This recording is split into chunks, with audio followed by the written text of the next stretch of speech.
नमस्कार, आप देख रहे हैं दूरदर्शन समाचार। आपके साथ मैं हूं पराक्रम सिंह शेखावत। बताएंगे आपको आज दिन भर की महत्वपूर्ण खबरें। समाचार की शुरुआत करेंगे सुर्खियों के साथ। पाकिस्तान के सेना प्रमुख आसिम मुनीर की परमाणु धमकी पर भारत की तीखी प्रतिक्रिया, बताया गैर जिम्मेदाराना। विदेश मंत्रालय ने कहा भारत इस ब्लैकमेल के आगे नहीं झुकेगा। परमाणु हथियार की धमकी देना पाकिस्तान की पुरानी चाल।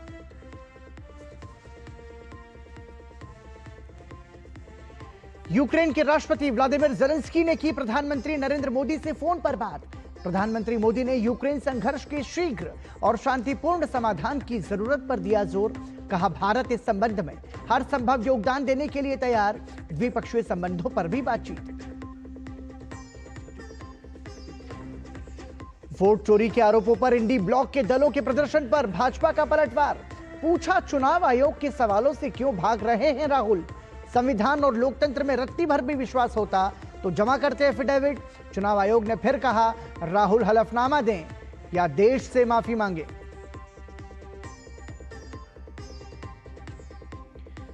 संसद में विपक्ष के हंगामे के बीच ही कामकाज जारी। लोकसभा में नया आयकर विधेयक पास। राष्ट्रीय खेल प्रशासन विधेयक और डोपिंग रोधी संशोधन विधेयक को भी मंजूरी। किरेन रिजिजू ने कहा एक आदमी की नासमझी और एक परिवार की वजह से देश नुकसान नहीं झेल सकता। प्रधानमंत्री मोदी ने दिल्ली में किया सांसदों के लिए नवनिर्मित 184 फ्लैट्स का उद्घाटन। कहा 21वीं सदी का भारत जितना विकसित होने के लिए अधीर उतना ही संवेदनशील भी।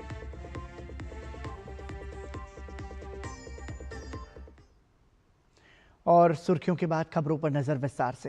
कांग्रेस और विपक्षी दल बीते लंबे समय से चुनावी हार के बाद चुनाव आयोग पर सवाल उठाते रहे हैं, लेकिन बीते कुछ दिनों से विपक्षी दल इस मुहिम में लामबंद हो गए हैं।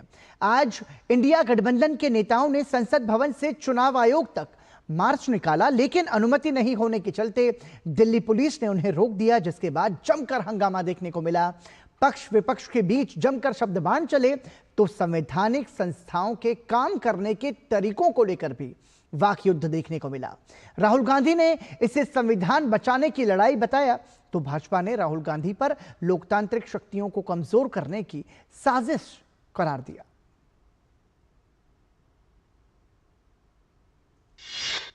कथित वोट चोरी पर संसद से सड़क तक लड़ाई, लेकिन आरोपों में कितनी सच्चाई।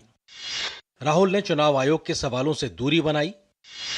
बीजेपी ने पलटवार कर सियासत गरमाई। मतदाता सूची में गड़बड़ियों के राहुल गांधी के आरोपों के बाद देश की सियासत गर्म है। विपक्ष पहले बिहार में मतदाता सूची के विशेष गहन पुनरीक्षण को लेकर हंगामा कर रहा था और अब कथित वोट चोरी पर बवाल काटे हुए है। विपक्षी दलों के इंडी गठबंधन के सांसदों ने दोनों मसलों पर संसद भवन से चुनाव आयोग मुख्यालय तक मार्च निकाला। इस दौरान दिल्ली पुलिस ने उन्हें रोकने की कोशिश की तो विपक्षी सांसदों ने जमकर हंगामा किया। इसके बाद पुलिस ने कांग्रेस अध्यक्ष मल्लिकार्जुन खड़गे, राहुल गांधी, प्रियंका गांधी वाड्रा, सपा प्रमुख अखिलेश यादव, शिवसेना यूबीटी सांसद संजय राउत समेत विपक्ष के कई नेताओं को हिरासत में ले लिया। हालांकि बाद में सबको छोड़ दिया गया। कांग्रेस जहां इसे संविधान बचाने की लड़ाई बता रही है, तो सरकार का कहना है कि अगर राहुल को चुनाव, संविधान और लोकतंत्र में रत्ती भर भी विश्वास होता तो चुनाव आयोग को एफिडेविट देते। देश की जो आत्मा है, स्पिरिचुअल देश का जो आत्मा है, उसके लिए लड़ाई हो रही है। कॉन्स्टिट्यूशन की लड़ाई है। One man one vote constitution का फाउंडेशन है। वन मैन वन वोट के बिना कॉन्स्टिट्यूशन का कोई मतलब नहीं है। आरोप करते हो आपको संविधान में रत्ती भर विश्वास होता तब आप एफिडेविट देते, चुनाव आयोग के सामने अपनी बात रखते। आप गाली गुलज करके, अराजकता पैदा करके देश में एक अशांति के माहौल बनाने का प्रयास कर रहे हो। दरअसल कुछ राजनीतिक दलों ने चुनाव आयोग से समय मांगा था, जिसके जवाब में चुनाव आयोग ने कांग्रेस नेता जयराम रमेश को खत लिखकर बातचीत के लिए सोमवार दोपहर 12 बजे बुलाया था। रमेश को लिखे पत्र में चुनाव आयोग के सचिवालय ने कहा कि आयोग ने आपके अनुरोध पर विचार करते हुए बातचीत के लिए समय देने का निर्णय किया है। चुनाव आयोग ने बातचीत के लिए अधिकतम 30 लोगों के नाम और उनके गाड़ियों के नंबर देने के लिए कहा था, लेकिन इंडी ब्लॉक ने यह मानने से इनकार कर दिया और बड़ी संख्या में सांसद चुनाव आयोग की ओर बढ़ गए, जिससे पुलिस ने उन्हें रोक दिया। सरकार के तमाम मंत्रियों ने इस कदम पर राहुल गांधी और इंडी गठबंधन पर जुबानी हमला किया और पूछा कि राहुल गांधी जवाब दें कि वो क्यों भाग रहे हैं। बीजेपी ने आरोप लगाया है कि राहुल गांधी देश विरोधी ताकतों के दबाव में लोकतंत्र और संवैधानिक संस्थाओं को बदनाम कर रहे हैं। राहुल गांधी, तुम जीते हो तो क्या वोटर लिस्ट की गड़बड़ी से जीते हो? प्रियंका गांधी वोटर लिस्ट की गड़बड़ी से जीती है। अरे मत उड़ाओ लोकतंत्र की धज्जियां, मत करो देश को शर्मसार, नाटक नौटंकी बंद करो। तुम देश में अराजकता का माहौल पैदा करना चाहते हो। या जो इन्होंने खुद ने अपने अपनी सीटों में लोगों को गलत रजिस्टर करा के वोटर बनाए, अपना झूठ, अपनी चोरी छुपाने के लिए शायद ये पूरा यहां पे नाटक कर रहे हैं। वोट चोरी के राहुल गांधी के आरोपों पर कांग्रेस पार्टी ने रस्साकशी शुरू हो गई है। कर्नाटक कांग्रेस के मंत्री और सीएम सिद्धरामैया के बड़े समर्थक माने जाने वाले के.एन. राजन्ना ने अपनी पार्टी के खिलाफ मोर्चा खोल दिया। राजन्ना ने कहा कि हार की पूरी जिम्मेदारी चुनाव आयोग पर थोपने से बेहतर होगा कि पार्टी खुद भी इसकी जिम्मेदारी ले। राजन्ना के अनुसार वोटर लिस्ट में सुधार करना आम बात है। जब कांग्रेस की सरकार थी तब भी यह प्रक्रिया देखने को मिलती थी, तब पार्टी ने क्यों आंख बंद कर रखी थी। यह सच है कि चुनाव में धांधली हुई है तो यह हमारे लिए शर्म की बात है। राज्य में हमारी सरकार रहते हुए नाक के नीचे ये सब हो रहा था। अगर चुनाव में धांधली हुई थी तो हमने तब सवाल क्यों नहीं उठाया। खासकर महादेवपुरा में जहां भ्रष्टाचार के कई मामले सामने आए, तब हमने चुप्पी साधे रखी और अब हम इस पर बात कर रहे हैं। बाद में राजन्ना ने मंत्री पद से इस्तीफा दे दिया, जिसे स्वीकार कर लिया गया। बीजेपी ने इस पर भी कांग्रेस पर हमला बोला। राजन्ना जो शेड्यूल ट्राइब कम्युनिटी से आता है, उसने एक सच बताया है। राजन्ना सीनियर मिनिस्टर ने खुलकर बताया है कि जो राहुल गांधी का बयान है वो बिल्कुल झूठ है। जो वोटर लिस्ट में लफड़ा हुआ है वो कांग्रेस के कार्यकाल में हुआ है। ये सच बात खुद राजन्ना ने बयान दिया है। इस बीच चुनाव आयोग ने एक बार फिर राहुल पर निशाना साधा। सीईओ कर्नाटक द्वारा जारी किए गए कल के नोटिस में सीईओ महाराष्ट्र और सीईओ हरियाणा के कल के रिमाइंडर के बाद चुनाव आयोग ने अपना सख्त फैसला फिर दोहराया है। आयोग ने कहा है कि राहुल गांधी सीईओ कर्नाटक के 7 अगस्त को जारी पहले पत्र पर अभी भी समय रहते हलफनामा दें या देश से माफी मांगें। देवेंद्र और शैलेंद्र के साथ bureau report, DD news. Monsoon सत्र में लगातार विपक्ष हंगामा कर रहा है और आज भी विपक्ष ने जमकर हंगामा किया। विपक्ष की संसद में किसी भी काम को पूरा नहीं होने देने की मंशा को साफ दर्शाता है। भाजपा सांसदों ने राहुल और अखिलेश की आलोचना करते हुए कहा कि ये लोग देश की जनता को गुमराह कर रहे हैं और बेमतलब सदन का समय खराब कर ओछी राजनीति कर रहे हैं। मुझे ऐसा लगता है कि इन्होंने हमारे पार्लियामेंट का और यहाँ के सदन के चलने का उपयोग किया है, दुरुपयोग किया है, और ये बहुत गलत है। 300 लोगों को लेके जाना ये सिर्फ दिल्ली का बखौड़ा है। इसमें अगर आप जाके किसी से पूछें असली भारत में कि क्या इस मुद्दे से उनका कोई लगाव है, कोई लगाव नहीं है। ये पावर पॉइंट प्रेजेंटेशन देके जिस प्रकार के इन्होंने भारत जोड़ो यात्रा एक शो था, एक मीडिया के लिए और बाहरी लोगों के लिए शो था, उसी प्रकार से राहुल गांधी ने भी ये शोबाजी करी है और इससे 15 दिन विश्व की सबसे बड़ी पंचायत को इन्होंने स्थगित करवाने की कोशिश करी और उसमें दुर्भाग्यवश एक कामयाब रहे। दोस्तों, आज ही तारीख में मुझे भी सदन में देवरिया के पक्ष में बोलना था। मुझे भी बोलना था कि कैसे हम लोग इनकम टैक्स बिल से सार्वजनिक लोगों का लाभ लाएं। उसमें चर्चा नहीं करने दिया उन्होंने। बिल पारित हो गया है, कल भी शायद चर्चा का संभावना है। मैं राहुल गांधी जी से, विपक्ष के सभी नेताओं से आग्रह करता हूं कि इस प्रकार से अगर आप विश्व की सबसे बड़ी पंचायत को गिरफ्तार में रखेंगे और इस प्रकार की नारेबाजी करेंगे, प्लेकार्डबाजी करेंगे, तो दुनिया और देश देख रहा है और देश की जनता देख रही है। देश की जनता, भारत माता की हर एक नागरिक, हर एक किसान, हर एक युवा, हर एक महिला इसको देख रही है, आपको माफ नहीं करेगी। देखिए, यह बिल और इसको लाने के पहले लगभग 4 महीने एक स्पेशल कमेटी जो बैजयंत पंडा जी के अध्यक्ष में इसको हुई थी, उसमें कई सपा के भी सांसद थे, उसमें कई कांग्रेस के सांसद थे। मेरा सौभाग्य था कि मैं भी उसमें था। मैं आपको थोड़ा गणित बताना चाहता हूं कि पहली बार ऐसा हुआ है कि 6500 लोगों से परामर्श किया गया और वहां के सुझाव आए। 127 घंटे तक यह चर्चाएं चली, 36 बैठकें हुई। उसमें हम लोगों ने कम से कम 3 ऐसे जगहों का दौरा किया। बेंगलोर गए, हम लोग गए, मुंबई गए, और इस प्रकार से इस विधेयक में बहुत ज्यादा संशोधन हम लोग करके लाए हैं। और ये संशोधन सबकी सर्वसम्मति से हुआ है। कई ऐसे अकाउंटेंट्स हैं, कई ऐसे विशेषज्ञ हैं, उनसे चर्चा करके हुआ है। और आज की तारीख में दुर्भाग्य ये था कि हमारी बीएस ने, हमारी बिजनेस एडवाइजरी कमेटी ने इसमें पर्याप्त समय रखा था, मुझे भी बोलने का मौका दिया गया था, और इन लोगों ने वेल में आके उपद्रव मचाया और इस कारणवश अध्यक्ष ने हमारी सदन को फिर स्थगित किया। हम लोग बोले कि अगर हम लोग की आर्थिक व्यवस्था आगे बढ़ानी है तो ऐसे बिलों में विचार करना चाहिए, इसमें तर्क वितर्क हो, हमें कोई दिक्कत नहीं है। और उस हमारी समिति में भी कई ऐसे लोग थे जिन्होंने इसमें अपना तर्क वितर्क किया है, मैंने देखा है, मैं भी उस समिति का सदस्य था। जो जनता का मार्च है वो बड़ा मार्च है और जनता ने मार्च कर तीसरी बार मोदी जी को देश का प्रधानमंत्री बनाया है। देश के 19 से ज्यादा राज्यों में सरकार बनाई है और 50 साल तक कांग्रेस वोटों की चोरी कर ही और सरकार में आती रही है। अब वो उल्टा आरोप लगा रही है, जो मतदाता उस क्षेत्र के नहीं हैं, जो मतदाता विदेशी हैं, जिन मतदाताओं का 2-2 बार नाम है ऐसे। और ये चुनाव प्रणाली के अंतर्गत चुनाव आयोग हर 10 साल में मतदाता सूची का पुनरीक्षण करता है और ये अगर हो रहा है तो कांग्रेस इसका विरोध क्यों कर रही है और लगातार लोकसभा की कार्यवाही, राज्यसभा की कार्यवाही स्थगित कर जनता का नुकसान कर रहे हैं और देश के महत्वपूर्ण मुद्दों पर, महत्वपूर्ण बिलों पर जो चर्चा में भाग लेना चाहिए उससे वो भाग रहे हैं। और उनको ऐसा दिखाई दे रहा है कि आने वाला चुनाव फिर उनके लिए वाटरलू साबित होगा और इसलिए वो जबरदस्ती का दिखावा कर रहे हैं। हर बार भारत से मुंह की खाने के बाद भी पाकिस्तान सुधर नहीं रहा है। पाकिस्तान के नए नए बने फील्ड मार्शल आसिम मुनीर ने अमेरिका से भारत को फिर से परमाणु धमकी दी है, जिसके बाद भारत ने सख्त और तल्ख जवाब दिया है और कहा कि परमाणु धमकियां देना पाकिस्तान की आदत है। भारतीय विदेश मंत्रालय के बयान में कहा गया कि दुनिया खुद समझ सकती है कि मुनीर का बयान कितना गैर जिम्मेदाराना है। भारत ने कहा है कि वो परमाणु ब्लैकमेलिंग के आगे नहीं झुकेगा और राष्ट्रहित में हर जरूरी कदम उठाता रहेगा। ये गजब के फील्ड मार्शल हैं। भारत से करारी हार के बाद बतौर तोहफे में मिले इस पद से महाशय का कॉन्फिडेंस लेवल गड़बड़ाया हुआ है। अब ये पद का कमाल कहें या जल्दी जल्दी अमेरिकी दौरे का नतीजा, आसिम मुनीर तो परमाणु गीदड़ भपकी पर उतर आए तो भारत ने जोरदार पलटवार करते हुए न सिर्फ आसिम मुनीर और उनके देश की गैर जिम्मेदाराना हरकतों को बेनकाब कर दिया, बल्कि जिस देश की धरती से उन्होंने ये हिमाकत की थी उसे भी साफ संदेश दे दिया।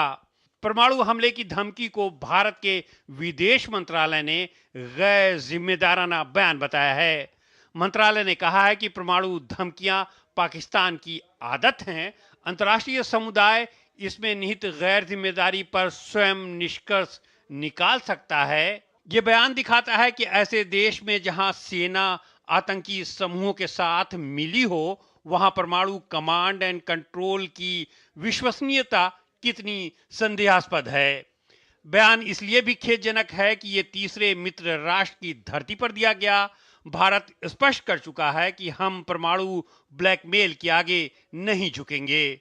भारत राष्ट्रीय सुरक्षा बनाए रखने के लिए सभी जरूरी कदम उठाता रहेगा। हाल ही में अमेरिका के फ्लोरिडा से आसिम मुनीर ने भारत के खिलाफ जहर उगला था। पाकिस्तानी मूल के लोगों को संबोधित करते हुए मुनीर ने बचकानी धमकी देते हुए कहा कि अगर भारत की वजह से पाकिस्तान के अस्तित्व पर संकट आता है तो पाकिस्तान आधी दुनिया को अपने साथ ले डूबेगा। ऑपरेशन सिंदूर के बाद दूसरी बार अमेरिकी दौरे पर पहुंचे मुनीर ने अपने नफरती अभियान में सच खुद ब खुद मुंह से उगल दिया। मुनीर ने कहा कि भारत एक चमचमाती कार है, जबकि पाकिस्तान कबाड़ ढोने वाला एक डंपिंग ट्रक। इस बयान के बाद मुनीर अपने ही देश में घिर गए हैं। उनके बयान को लेकर सोशल मीडिया पर कई लोगों ने अपने ही देश का अपमान बताया।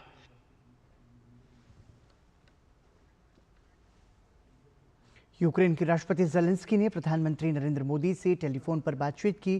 प्रधानमंत्री नरेंद्र मोदी ने सोशल मीडिया एक्स पर जानकारी साझा करते हुए लिखा कि राष्ट्रपति ज़ेलेंस्की से बातचीत के दौरान हाल के घटनाक्रमों पर उनके विचार जानकर उन्हें खुशी हुई। प्रधानमंत्री नरेंद्र मोदी ने रूस और यूक्रेन संघर्ष के शीघ्र और शांतिपूर्ण समाधान की आवश्यकता पर बल दिया। उन्होंने ज़ेलेंस्की से भारत की दृढ़ स्थिति से अवगत कराया और दोनों नेताओं की बातचीत के दौरान प्रधानमंत्री ने शांति के लिए हर संभव मदद देने का आश्वासन दिया। दोनों नेताओं ने आपसी संबंधों को मजबूत करने की प्रतिबद्धता भी दोहराई। प्रधानमंत्री नरेंद्र मोदी ने नई दिल्ली की बाबा खड़क सिंह मार्ग पर संसद सदस्यों के लिए नवनिर्मित 184 टाइप 7 बहुमंजिला फ्लैट्स का उद्घाटन किया। इस अवसर पर प्रधानमंत्री ने आवास परिसर में सिंदूर का एक पौधा लगाया।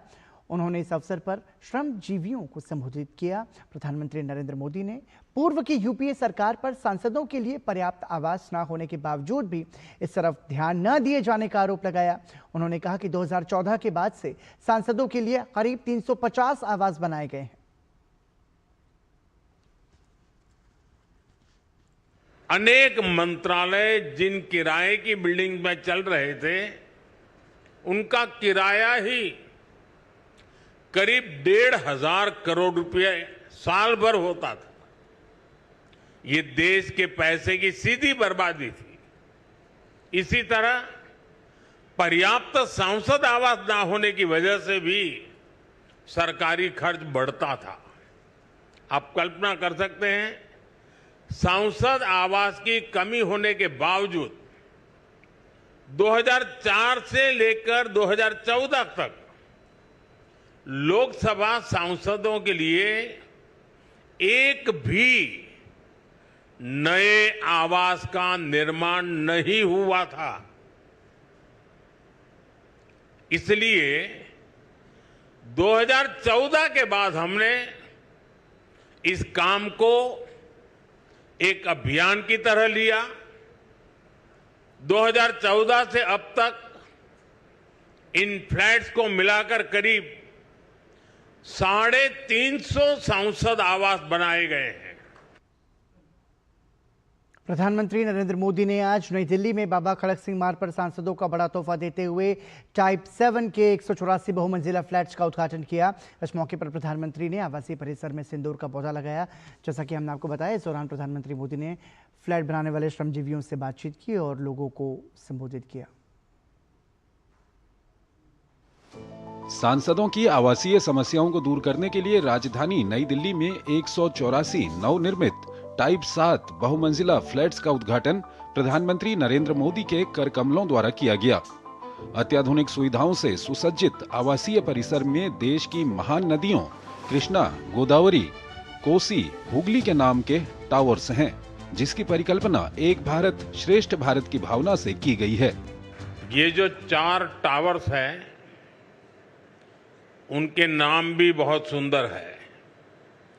कृष्णा, गोदावरी, कोसी, हुगली, भारत की 4 महान नदियां जो करोड़ों जनों को जीवन देती हैं। अब उनकी प्रेरणा से हमारे जनप्रतिनिधियों के जीवन में भी आनंद की नई धारा बहेगी। कुछ लोगों को परेशानी भी होगी। कोसी नदी देख रखा है नाम, तो उनको कोसी नदी नहीं दिखेगी, उनको बिहार का चुनाव नजर आएगा। तो ऐसे छोटे मन के लोग जो होते हैं, उनकी परेशानियों के बीच भी मैं जरूर कहूंगा कि नदियों के नामों की परंपरा देश की एकता के सूत्र में हमें बांधती है। प्रधानमंत्री नरेंद्र मोदी ने आवासीय परिसर में एक सिंदूर का पौधा लगाया और एक फ्लैट का भी निरीक्षण किया। उन्होंने कहा कि पुराने आवास बदहाली का शिकार होते थे और सांसदों को आए दिन परेशानियों का सामना करना पड़ता था। उन्होंने कहा कि नए आवासों में गृह प्रवेश के बाद उन्हें अब इन सब से मुक्ति मिलेगी। उन्होंने पूर्व की यूपीए सरकार पर सांसदों के लिए पर्याप्त आवास न होने के बावजूद भी इस तरफ ध्यान न दिए जाने का आरोप लगाया। अनेक मंत्रालय जिन किराए की बिल्डिंग में चल रहे थे, उनका किराया ही करीब 1,500 करोड़ रुपए साल भर होता था। ये देश के पैसे की सीधी बर्बादी थी।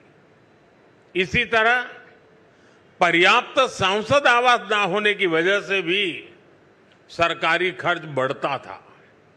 आप कल्पना कर सकते हैं, सांसद आवास की कमी होने के बावजूद 2004 से लेकर 2014 तक लोकसभा सांसदों के लिए एक भी नए आवास का निर्माण नहीं हुआ था।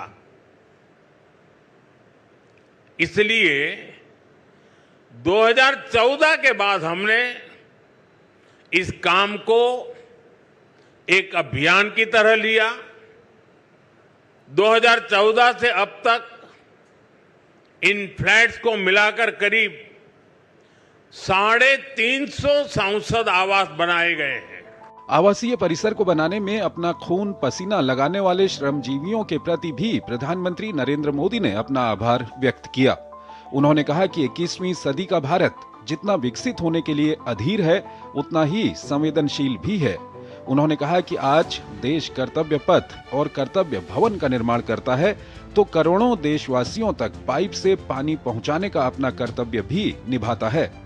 ब्यूरो इनपुट के साथ शैलेंद्र मिश्रा की रिपोर्ट, डीडी न्यूज। उत्तराखंड के धराली में 5 अगस्त को आई प्राकृतिक आपदा के बाद से बचाव और राहत काम युद्ध स्तर पर जारी है। अत्याधुनिक उपकरणों से लैस बचाव एजेंसियां जिंदगी की तलाश में हर संभव काम में जुटी हुई हैं। इस बीच उत्तरकाशी में गंगनानी में वैली ब्रिज पर वाहनों की आवाजाही शुरू हो गई है, तो मुख्यमंत्री पुष्कर सिंह धामी ने कहा है कि 2 दिन में रोड कनेक्टिविटी शुरू हो जाएगी। प्रभावित परिवारों के लिए राज्य सरकार ने आर्थिक सहायता का ऐलान भी किया है, तो मौसम अभी भी बड़ी चुनौती बना हुआ है। धराली में 5 अगस्त को आई प्राकृतिक आपदा के बाद अब सर्च ऑपरेशन जारी है। स्नीफर डॉग के साथ साथ आधुनिक उपकरणों की मदद ली जा रही है, ताकि जिंदगी बचाने की इस मुहिम में कोई कोर कसर बाकी न रह जाए। जिस वक्त कुदरत का यह कहर धराली के लोगों पर टूटा, उस वक्त काफी लोग वहां मौजूद थे, लेकिन दुर्भाग्य से उन्हें बचाने का मौका नहीं मिला। पानी का सैलाब अपने रास्ते में जो कुछ आया उसे बहाता हुआ ले गया। ना पेड़ बचे, ना इमारतें और ना ही इंसानी जिंदगी। अब मलबे में जिंदगी की हर एक उम्मीद को तलाशा जा रहा है। अभी तक 1200 से ज्यादा लोगों को सुरक्षित रूप से निकाला गया है। धराली में आपदाग्रस्त क्षेत्रों में चल रहे राहत और बचाव कार्यों के संबंध में मीडिया से बातचीत करते हुए मुख्यमंत्री पुष्कर सिंह धामी ने कहा कि रोड कनेक्टिविटी 2 दिन में शुरू हो जाएगी। साथ ही उन्होंने कहा कि हमारा हर संभव प्रयास है कि सबको जल्द से जल्द सुरक्षित निकाला जाए। बिजली पहले ही रिस्टोर हो गई है, मोबाइल नेटवर्क वहां पर चालू हो गया है। सभी प्रकार के जो सामान है, खाद्य सामग्री है, कपड़े हैं इत्यादि की सभी व्यवस्थाएं वहां पर हो गई हैं। राहत सामग्री पहुंच गई है, राशन की टैप बनकर वहां पहुंच गई है। हमारा कंट्रोल रूम 24/7 के बेसिस पे चल रहा है। मोबाइल कनेक्टिविटी हर जगह है। कहीं से अगर कोई सूचना आएगी तो हम लोग तत्काल सहायता पहुंचाने के लिए तत्पर हैं और स्टैंड बाई में हमारी सारी व्यवस्थाएं हैं और हम लोग तुरंत इसको रिस्पॉन्ड करेंगे। 3 लोगों की जो कमेटी आ रही है सेक्रेटरी रेवेन्यू की अध्यक्षता में, इनके राहत और पुनर्वास के लिए पूरा पैकेज बनाएगी। इस बीच उत्तरकाशी में धराली को गंगनानी से जोड़ने वाला वैली ब्रिज पर वाहनों की आवाजाही शुरू हो गई है। लीमचिगाड़ से यह पुल बनकर तैयार है। आपदा के दौरान लिमचिगाड़ पुल बह गया था। पुलिस दल, एसडीआरएफ, इंजीनियरों और अन्य बचाव दलों के अथक प्रयासों से अब इस पुल का निर्माण पूरा हो गया है और इसे यातायात के लिए खोल दिया गया है। वहीं आपदा प्रभावित क्षेत्रों में बिजली आपूर्ति बहाल करने के लिए उत्तराखंड पावर कॉर्पोरेशन लिमिटेड के कर्मचारी कठिन परिस्थितियों में काम करते नजर आए। धराली में आपदा प्रभावित 98 परिवारों को उत्तराखंड सरकार ने 5-5 लाख रुपए की आर्थिक सहायता के चेक प्रदान किए हैं। ये वितरण गंगोत्री विधानसभा क्षेत्र के विधायक सुरेश सिंह चौहान द्वारा किया गया। उत्तराखंड में सोमवार को पहाड़ से मैदान तक बारिश हो रही है। वहीं तेज बारिश से देहरादून में कई जगहों पर जल भराव भी हो गया है। मौसम विभाग ने उत्तराखंड के अधिकांश जिलों में अगले 7 दिनों तक बारिश होने की संभावना जताई है। साथ ही कई जिलों के लिए रेड अलर्ट भी जारी किया गया है और लोगों से सतर्क रहने की अपील की है। वहीं अल्मोड़ा, बागेश्वर, चमोली, चंपावत, देहरादून, हरिद्वार, नैनीताल, पौड़ी, रुद्रप्रयाग, टिहड़ी, उधम सिंह नगर, मसूरी, ऋषिकेश, काशीपुर, रानीखेत, कोटद्वार तथा इनके आसपास के क्षेत्रों में मध्यम से भारी बारिश, तूफान और बिजली गिरने की आशंका भी जताई गई है। ब्यूरो इनपुट के साथ संजीव सुंदरियाल और नीरज सिंह की रिपोर्ट, डीडी न्यूज। मत्स्य पालन, पशुपालन एवं डेयरी मंत्रालय के अंतर्गत मत्स्य पालन विभाग ने सोमवार को अंबेडकर भवन में समुद्री खाद्य निर्यातक सम्मेलन 2025 का आयोजन किया।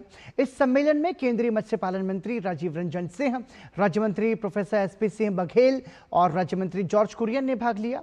बैठक के दौरान केंद्रीय मंत्री राजीव रंजन सिंह ने भारतीय समुद्री खाद्य पदार्थों के निर्यात क्षमता बढ़ाने के लिए इसके मूल्य संवर्धन के महत्व पर जोर दिया। उन्होंने मत्स्य पालन क्षेत्र में चल रही सरकारी पहलों पर कहा कि जिनमें सभी हितधारकों के लिए बेहतर बाजार संपर्क के लिए एकल खिड़की प्रणाली का विकास, उच्च सागरों और विशिष्ट आर्थिक क्षेत्रों EEZ में मत्स्य पालन को मजबूत करना और बुनियादी ढांचे का उन्नयन शामिल है, जिनका उद्देश्य मत्स्य पालन क्षेत्र को और मजबूत करना है। केंद्रीय मंत्री ने उद्योग के सामने आने वाली टैरिफ चुनौतियों से निपटने में MPEDA की महत्वपूर्ण भूमिका पर जोर दिया और राज्य सरकारों के साथ मिलकर MPEDA से राज्यवार प्रजाति विशिष्ट निर्यातों का सटीक मानचित्रण करने और नए निर्यात अवसरों की पहचान करने के लिए हितधारकों के साथ परामर्श करने का आग्रह किया। उन्होंने हितधारकों को भारतीय समुद्री खाद्य निर्यात को और मजबूत करने के लिए सरकार की प्रतिबद्धता का भी आश्वासन दिया।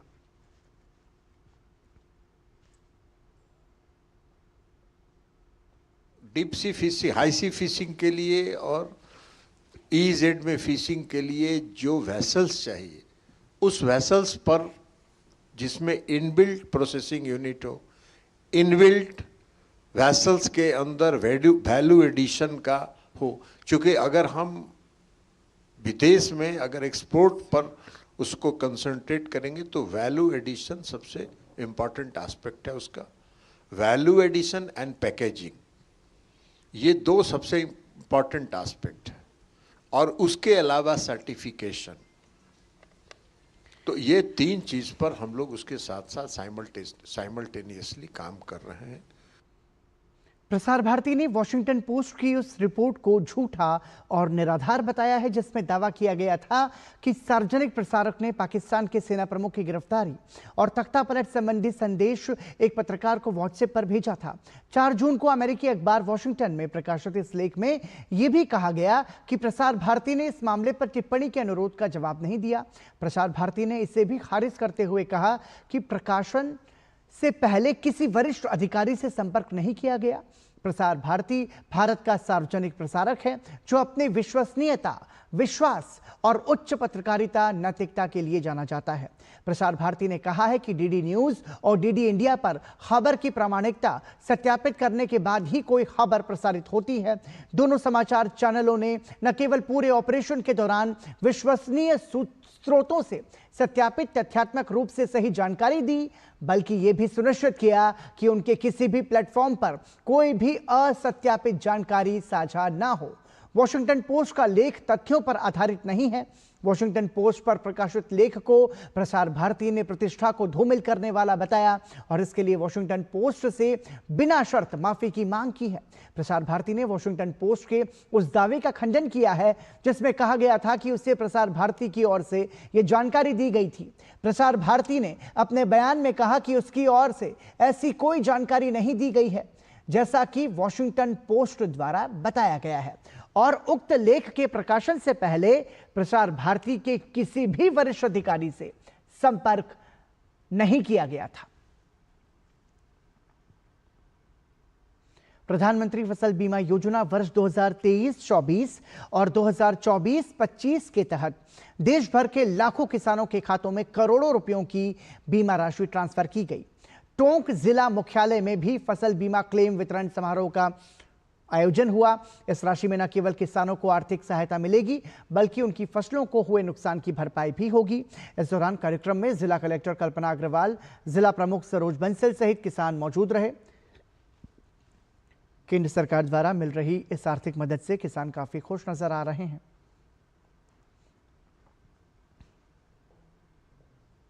बहुत खुशी है साहब, बहुत बढ़िया खुशी हुई और किसानों का बहुत रंजू हो रही तो ये आज नरेंद्र मोदी जी भजन लाल जी और बढ़िया किसानों ने मुआवजा डाल दिया।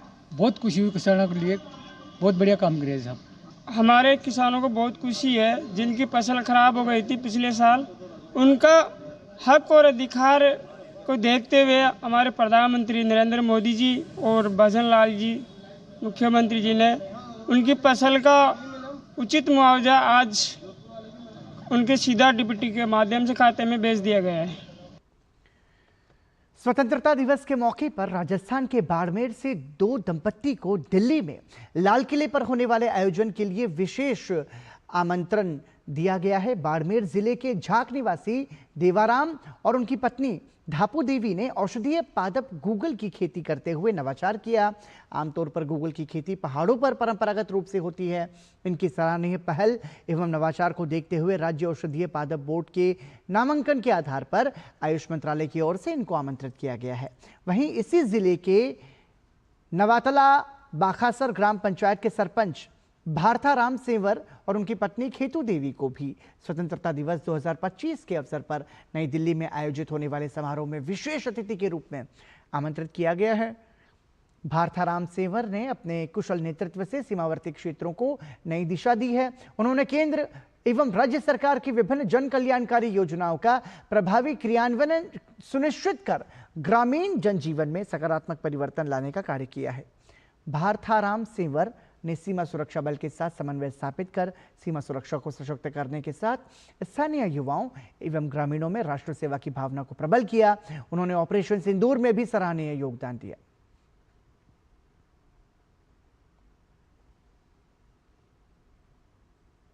को इस बात की खुशी है कि इस 15 अगस्त 2025 के अवसर पर लाल किले नई दिल्ली पर आयोजित होने वाले स्वतंत्रता दिवस के कार्यक्रम में माननीय प्रधानमंत्री जी के द्वारा आमंत्रित किया गया है। मेरे द्वारा जो कृषि और पशुपालन के क्षेत्र में जो कार्य किए गए हैं उनको लेकर के जो प्रभावित हुए और मुझे इनवाइट किया गया।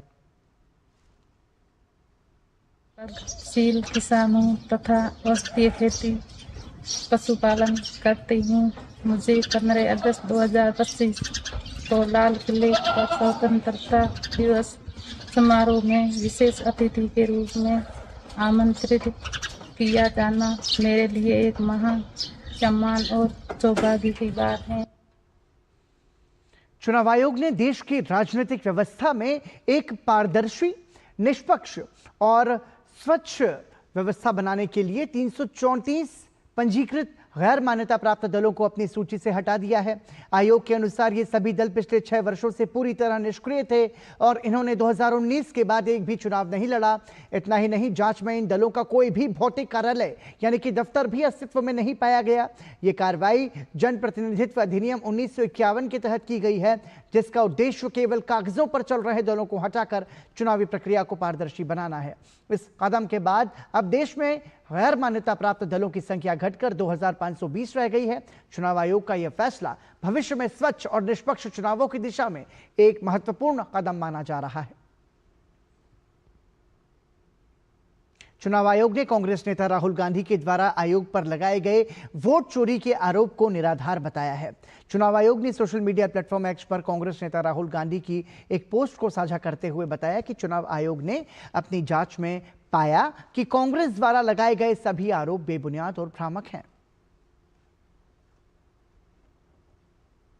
चुनाव आयोग ने राष्ट्रीय जनता दल द्वारा आयोग पर लगाए गए बिहार में विशेष गहन पुनरीक्षण के बहाने गरीब, वंचित, दलित एवं अल्पसंख्यक वर्गों के मताधिकार से खिलवाड़ के षड्यंत्र के आरोप को निराधार बताया है। चुनाव आयोग ने सोशल मीडिया प्लेटफॉर्म एक्स पर राष्ट्रीय जनता दल की एक पोस्ट को साझा करते हुए बताया कि आयोग ने अपनी जांच में पाया कि राष्ट्रीय जनता दल द्वारा बिहार में हुए विशेष गहन पुनरीक्षण की प्रक्रिया का आरोप जांच में निराधार और भ्रामक पाया गया।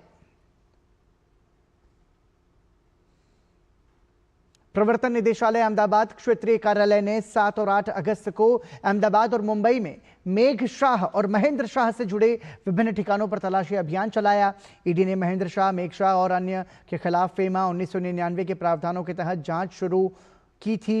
ये जांच DRI अहमदाबाद और ATS गुजरात द्वारा अहमदाबाद के पालदी स्थित महालक्ष्मी इलाके में फ्लैट संख्या 104 आविष्कार फ्लैट्स में की गई। संयुक्त तलाशी में लगभग 88 किलोग्राम विदेशी चिन्हों वाला सोना जब्त किए जाने के मामले के आधार पर की गई थी। ईडी द्वारा की गई तलाशी के दौरान लगभग 15 लाख रुपए की नकदी, 4 लग्जरी कारें बरामद की गई, साथ ही कई लग्जरी ब्रांड की आयातित घड़ियां जिसकी कुल कीमत 1.51 करोड़ रुपए है, उन्हें जब्त कर लिया गया। ईडी मामले में आगे की जांच कर रही है। दिल्ली के उपराज्यपाल विनय कुमार सक्सेना ने सोमवार को तालकटोरा स्टेडियम के नजदीक शंकर रोड और मंदिर मार्ग के जंक्शन पर नई दिल्ली नगर पालिका परिषद द्वारा बनाए जा रहे एक प्रतिष्ठित घंटाघर का शिलान्यास किया। करीब 27 मीटर ऊंचा अष्टकोणीय घंटाघर दिल्ली नगर पालिका परिषद यानी कि एनडीएमसी द्वारा नई दिल्ली में विकसित किया जा रहा है। शिलान्यास कार्यक्रम में दिल्ली की मुख्यमंत्री रेखा गुप्ता, दिल्ली सरकार के मंत्री परवेश वर्मा, सांसद बांसुरी स्वराज, एनडीएमसी अध्यक्ष केशव चंद्रा और उपाध्यक्ष कुलजीत सिंह चहल भी मौजूद रहे।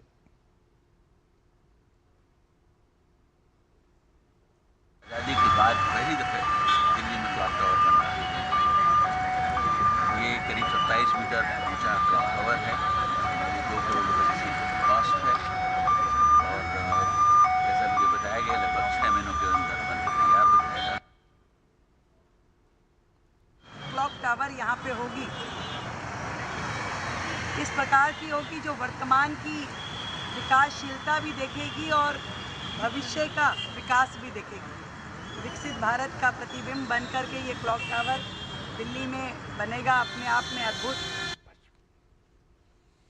दिल्ली विधानसभा में आगामी 24 और 25 अगस्त को ऑल इंडिया स्पीकर्स कॉन्फ्रेंस का आयोजन होने जा रहा है। देश भर के विधानसभा अध्यक्ष इस सम्मेलन में शामिल होंगे। इस सम्मेलन का केंद्रीय गृह मंत्री अमित शाह उद्घाटन करेंगे। भारत के प्रथम निर्वाचित अध्यक्ष विट्ठल भाई पटेल के 100 वर्ष पूरे होने के उपलक्ष्य में यह सम्मेलन आयोजित किया जा रहा है। दिल्ली विधानसभा अध्यक्ष विजेंद्र गुप्ता ने प्रेस कॉन्फ्रेंस के जरिए जानकारी साझा की। 24 और 25 अगस्त को दिल्ली विधानसभा के परिसर में इस ऐतिहासिक स्थल पर जो प्रथम भारत के निर्वाचित अध्यक्ष विट्ठल भाई पटेल जी के 100 वर्ष पूरे होने पर एक commemoration of 100 years, legacy of 100 years, उसको लेकर के ऑल इंडिया स्पीकर्स कॉन्फ्रेंस यहाँ आयोजित की गई है। उसके इनॉग्रल सेशन जो 24 अगस्त को 11 बजे होगा, उस इनॉग्रल सेशन के जो स्पीकर हैं वो भारत सरकार के हों, गृह मंत्री श्री अमित शाह हैं। और इसी के साथ ही समाचार में अभी के लिए इतना ही। हमें और हमारी पूरी टीम को दीजिए अनुमति। नमस्कार।